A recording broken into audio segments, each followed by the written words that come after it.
Domitianus adalah kaisar Romawi yang memerintah dari tahun 81 hingga 96 Masehi. Narsisme dan kecurigaannya mengendalikan pikiran dan keputusannya, membuat tindakannya kejam dan tidak adil. Kaisar Domitianus menjadi semakin otokratis dan ia menuntut untuk diperlakukan seperti dewa. Banyak nyawa tidak bersalah yang harus melayang karena penyakit paranoianya. Bahkan ada tercatat pemimpin wanita suci Vestal dikubur hidup-hidup atas perintahnya. Tak heran ia dikenal sebagai salah satu kaisar Romawi terburuk dalam sejarah. Bagaimana kisah lengkapnya? Yuk langsung aja tonton video ini sampai habis. Sebelumnya silakan subscribe dulu channel ini serta nyalakan loncengnya untuk mendapatkan kisah-kisah menarik dari tokoh-tokoh yang terkenal di dunia. Domitianus lahir di Roma pada tanggal 24 Oktober tahun 51. Ia adalah putra bungsu dari Titus Flavius Vespasianus atau umumnya dikenal sebagai Vespasianus, serta ibunya Flavia Domitilla Major. Domitianus memiliki seorang kakak perempuan, Domitilla the Younger, dan saudara laki-lakinya yang juga bernama sama seperti ayahnya, Titus Flavius Vespasianus, umumnya dikenal dengan nama Titus. Dari ketiga kaisar dinasti Flavianus, yaitu ayahnya Vespasianus, kemudian kakaknya Titus, Domitianuslah yang akan memerintah paling lama. Terlepas dari kenyataan bahwa masa muda dan karir awalnya sebagian besar dihabiskan di bawah bayang-bayang kakak laki-lakinya. Titus telah mendapatkan ketenaran militer selama Perang Yahudi Romawi pertama, setelah ayah mereka Vespasianus menjadi kaisar pada tahun 69. Setelah Perang Saudara yang dikenal sebagai Tahun 4 Kaisar, Titus memegang banyak jabatan, sementara Domitianus menerima penghargaan tetapi tidak bertanggung jawab.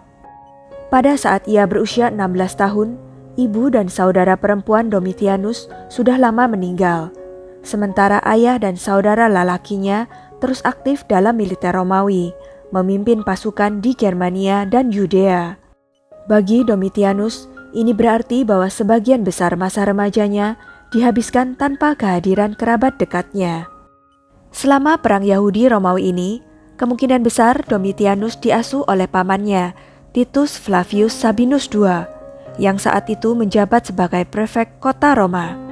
Atau ada juga kemungkinan ia diasuh oleh Marcus Cocceius Nerva, teman setia Flavia dan penerus masa depan Domitianus.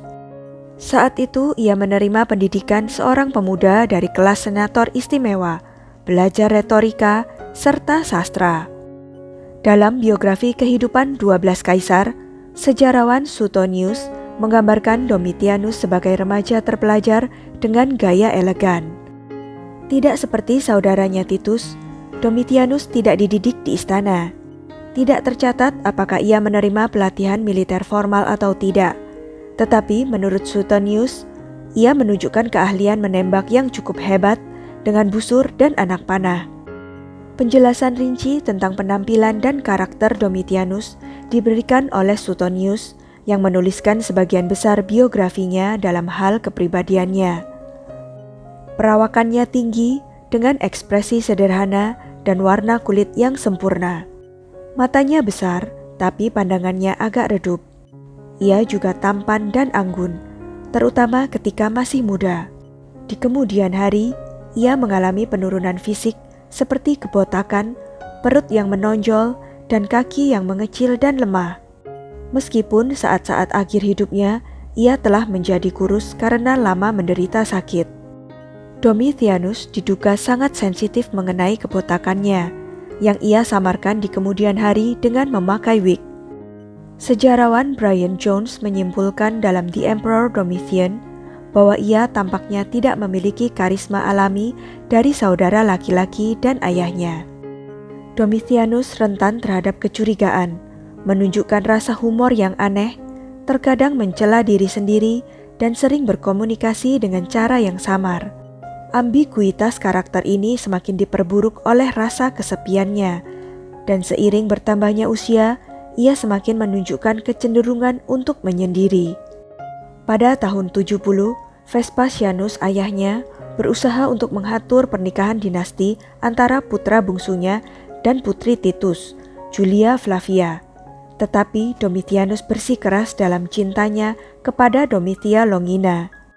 Bahkan membujuk suaminya untuk menceraikan Domitia, sehingga Domitianus bisa menikahinya sendiri.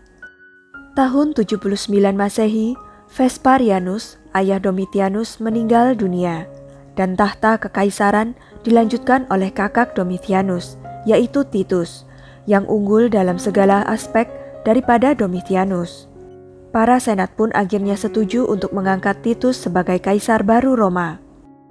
Pada tahun 80 Masehi, putra satu-satunya Domitianus dan Domitia lahir. Tidak diketahui siapa nama anak laki-laki itu, tetapi ia meninggal di masa kanak-kanak pada tahun 83 Masehi. Pada tahun 81 Masehi, Titus mendadak meninggal. Desas-desus mengatakan Domitianus memiliki andil dalam kematian saudaranya ini, kemungkinan besar menggunakan racun untuk menghabisinya. Para senat dan rakyat telah mengetahui sifat penuh ambisi Domitianus, sehingga mereka tidak heran jika memang hal itu terjadi.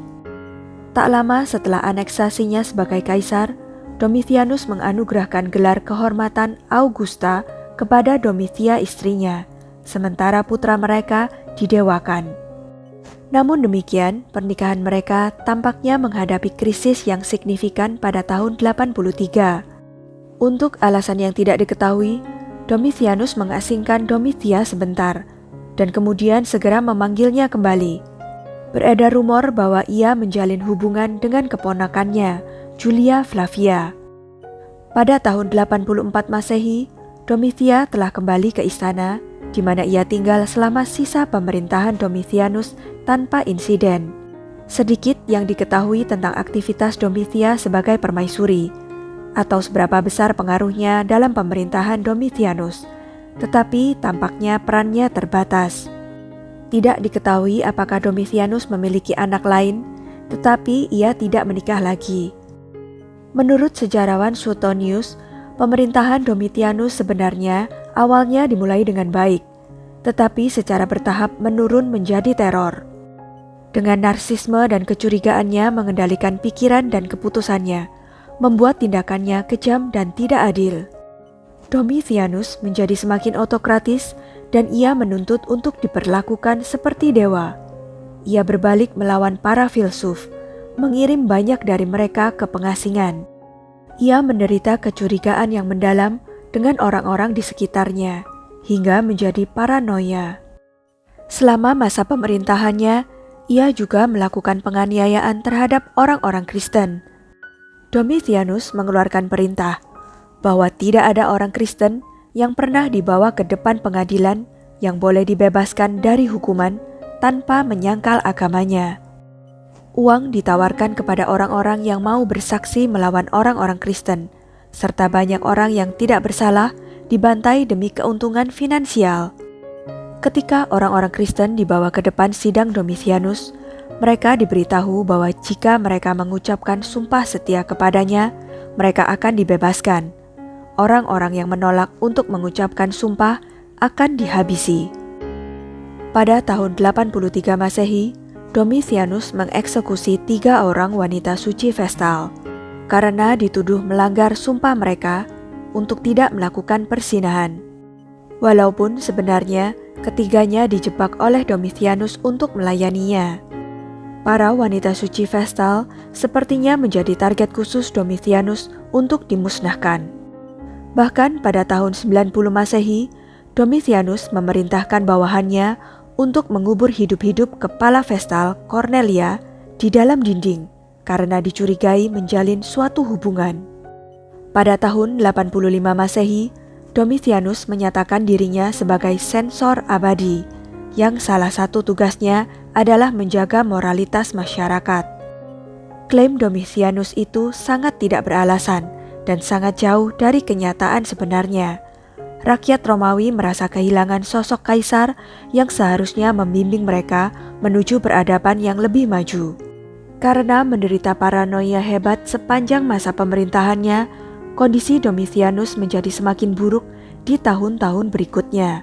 Ia menjadi sangat curiga terhadap Senat dan mengeksekusi sejumlah warga negara terkemuka. Paranoianya pun menjadi sangat buruk, bahkan kebebasan berbicara pun dilarang. Pada akhir masa kekuasaannya, Domitianus memerintahkan pengeksekusian tokoh-tokoh penting di Roma karena diduga melakukan konspirasi melawannya, termasuk 12 mantan konsul dan 2 sepupunya sendiri. Peristiwa ini dikenal sebagai pengadilan pengkhianatan. Ia merasa perlu menyingkirkan seluruh lawan politiknya agar tetap dapat berkuasa. Khawatir jika dirinya akan menjadi incaran penyerangan, Domitianus mengurung diri di dalam istananya. Pada akhirnya, karena tidak tahan lagi, mereka yang paling setia kepadanya mulai berkomplot untuk menjatuhkannya. Domitianus dihabisi dengan konspirasi yang diatur oleh istrinya, Domitia, yang mengkhawatirkan hidupnya.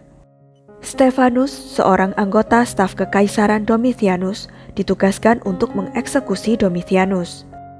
Ia harus berpura-pura untuk memalsukan cedera lengan, menggunakan pembungkus lengan yang digunakan untuk menyimpan pisau.